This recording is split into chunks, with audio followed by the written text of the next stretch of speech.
Okay students, अब हम start करते हैं 3.7 का सब topic, that is the law of conservation of momentum. Law of conservation of momentum simply हमें जो टॉपिक का नाम है वो क्या एक्सप्लेन कर रहा है कि ऐसा एक लॉ है जो कि एक्सप्लेन करता है कि बॉडीज़ का जो मोमेंटम है वो कंजर्व रहता है। कंजर्व रहने का मतलब है सेम रहता है, उसमें कोई चेंज प्रोड्यूस नहीं होता है। ठीक है, तो सिंपली क्या एक्सप्लेन किया जा रहा है कि कोई भी अगर हम सिस्टम ले लें तो अगर किसी सिस्टम के लिए जो मोमेंटम है उसका थ्रू आउट द प्रोसेस वो चेंज नहीं हो रहा, तो this is known as a conservation of the momentum.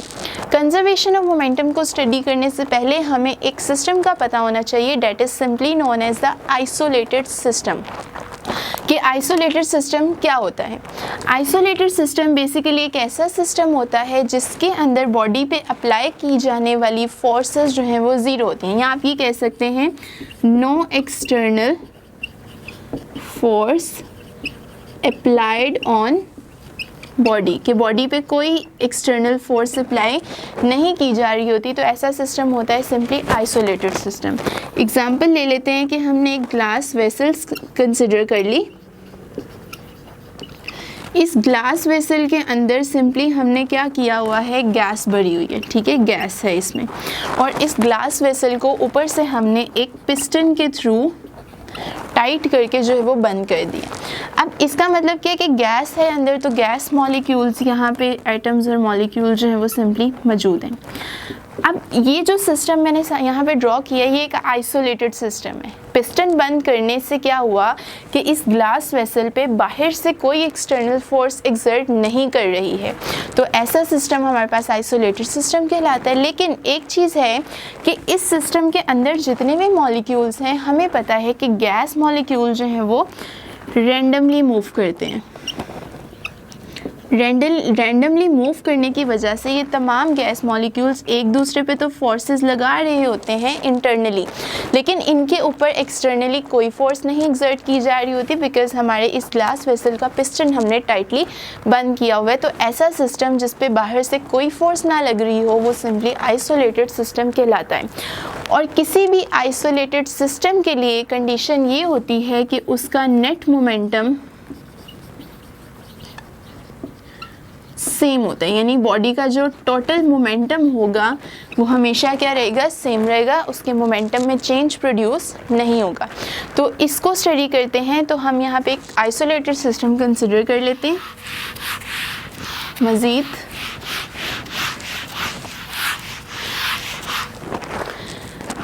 यहाँ पे हमने जो है वो दो बॉडीज़ कंसिडर कर ली।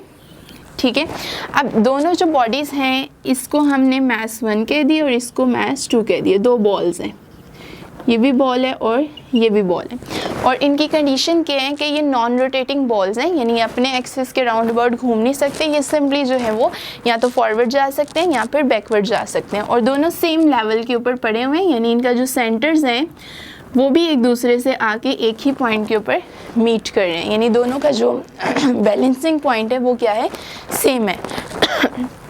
अब सिंपली हम ये बात कंसिडर करते हैं कि ये बॉडीज़ जो हैं वो कुछ ऐसा है, इनकी कंडीशन है कि जो m1 मास है उसकी वेलोसिटी v1 है और जो m2 मास है उसकी वेलोसिटी v2 है, और कंडीशन ये है कि v1 velocity is greater than v2, और ये दोनों बॉडीज़ मोशन में यानी मूव कर रहे हैं, तभी तो इनकी वेलोसिटीज़ हैं।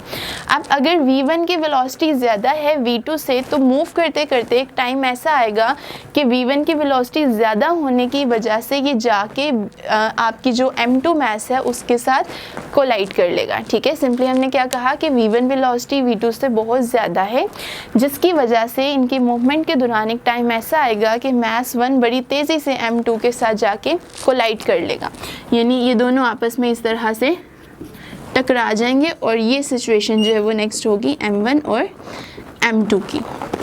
अब टकराने के बाद क्या होगा, ये दोबारा से एक दूसरे से सेपरेट हो जाएंगे और ये सिंपली फिर से मूव करना शुरू हो जाएंगे। लेकिन अब जो इनकी कोलिजन के बाद, जो यहाँ पे तो कोलिजन हो गई, अब कोलिजन के इनके बाद जो है वो इनकी वेलोसिटीज़ थोड़ी सी चेंज हो गई। इस वेलोसिटी को हमने v1 डैश कह दिया और इसको हमने V2 डैश कह दिया। अब होगा क्या, सिंपली हमने देखा कि जब ये बॉल इसके पास आया और इससे टकराया तो सिंपली क्या हुआ कि इस बॉडी ने, हमारे मास 1 ने जो है वो क्या किया था, यहाँ पे एक फोर्स अप्लाई की थी हमारे मास 2 के ऊपर, जिसको हमने जो है वो F के इक्वल कह दिया। अब क्या होगा, Newton's third law of motion के अकॉर्डिंगली जो मास 2 है वो भी मास 1 पे एक फोर्स एक्सर्ट करेगा, जिसको हम F डैश का नाम जो है वो दे देते हैं। तो सिंपली हम देख सकते हैं क्या होगा कि जैसे ही बॉल M1 बॉडी जो है वो M2 के ऊपर एक फोर्स लगाएगा तो इसकी वेलोसिटी चेंज होके V2 डैश हो गई, और एज अ रिएक्शन जब M2 मास M1 पे एक फोर्स लगाएगा तो इसकी वेलोसिटी चेंज होके V1 डैश हो जाएगी। तो अब हम स्टार्ट करते हैं कि पीछे हमने एक इक्वेशन स्टडी की थी स्टूडेंट्स, जिसमें हमने बताया था कि force is equivalent to rate of change of momentum, और उस इक्वेशन को सॉल्व जब हमने किया था तो ये आ गया था F cross T is equivalent to MVF minus MVI। Simply अगर मैं यहाँ पे दोबारा सॉल्व कर दूँ तो ये ओरिजिनल इक्वेशन थी हमारे पास, और इसको सॉल्व अगर T को उधर ले जाएं तो आएगा F cross T is equivalent to MVF minus MVI। ये चीज़ हमारे पास जो है वो यहाँ से आ जाती है। अब सिंपली क्या है कि F वो फोर्स है जो कि किस पे अप्लाई की जा रही है, जो कि मास 1 से मास 2 पे अप्लाई की जा रही है। तो इसका मतलब है कि यहाँ पे हमें जो है वो अपनी इक्वेशन को थोड़ा सा क्या करना पड़ेगा, चेंज करना पड़ेगा। ठीक है, तो उसको चेंज करके लिखते हैं। सबसे पहले हम देखते हैं कि मोमेंटम में change in momentum term for, ठीक है, चेंज इन मोमेंटम हम जो है वो सबसे पहले कंसिडर कर लेते हैं किसके लिए, M1 बॉडी के लिए, कि M1 बॉडी के मोमेंटम में कितना चेंज प्रोड्यूस हुआ as compare to before collision और आफ्टर कोलिजन। ठीक है, तो उसको करने के लिए देखते हैं कि सबसे पहले मास 1 पे फोर्स कितनी लग रही है। तो मास 1 पे फोर्स लग रही है F डैश के इक्वलेंट, तो ये वाली इक्वेशन में आ जाएगा F dash T as it is. हम मास 1 को डिस्कस कर रहे हैं तो यहाँ पे क्या आएगा, M1, और यहाँ भी M1।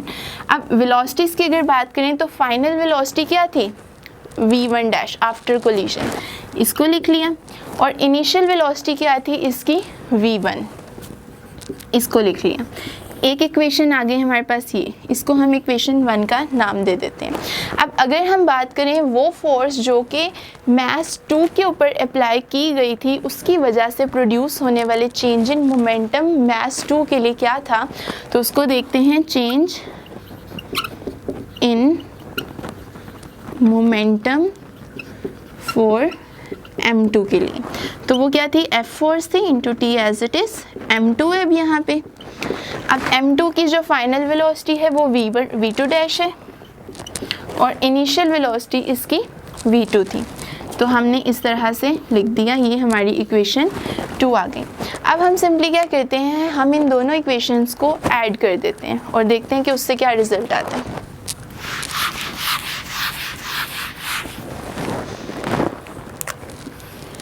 आप सिंपली इन दोनों वेलोसिटीज़ को जब हम ऐड करते हैं तो रिज़ल्ट कुछ इस तरह से आएगा कि F डैश, यहाँ से ये वाली साइड ऐड हो जाएगी, F dash cross T plus F cross T equal किसके आ रहा है, उसको भी हम यहाँ पे जो है वो मेंशन कर लेते हैं। तो वो इक्वल आएगा किसके, M1 V1 dash minus M1 V1 plus M2 V2 dash minus M2 V2 के जो है वो इक्वलेंट आ गया। अब यहाँ से अगर हम दोनों को ऐड करें तो T कॉमन आ सकते हैं, F डैश प्लस F, और T कॉमन आ गया यहाँ पे, और ये एज इट इज़।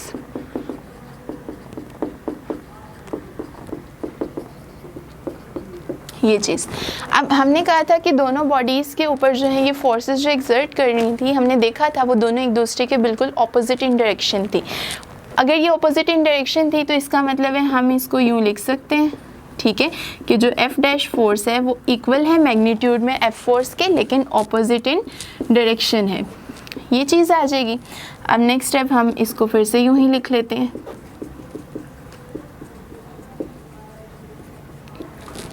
ये क्या हो जाएंगे, कैंसिल हो जाएंगे, और ये साइड हमारी 0।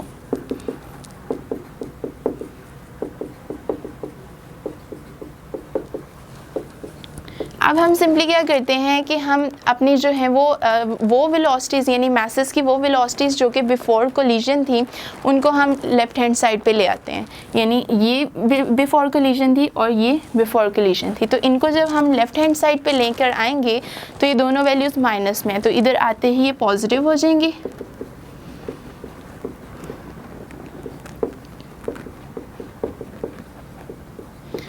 तो सिंपली ये इक्वेशन हमें क्या बता रही है कि जो हमारे पास मोमेंटम था बॉडीज़ का बिफोर कोलिजन वो इक्वल आ रहा है momentum of the bodies after collision. तो अभी जो हमने सारा सिस्टम डिस्कस किया इसका मतलब है वो भी एक आइसोलेटेड सिस्टम है जिस पे एक्सटर्नली कोई फोर्स एक्ट नहीं कर रही, सिंपली बॉडीज़ की वेलोसिटी ज़्यादा होने की वजह से m1 वेलोसिटी के ज़्यादा होने की वजह से दोनों बॉडीज़ में कोलिजन हुई और हमने देखा लास्ट पे कि बॉडीज़ का मोमेंटम सेम रहा, कंजर्व रहा। So this is known as a conservation of momentum.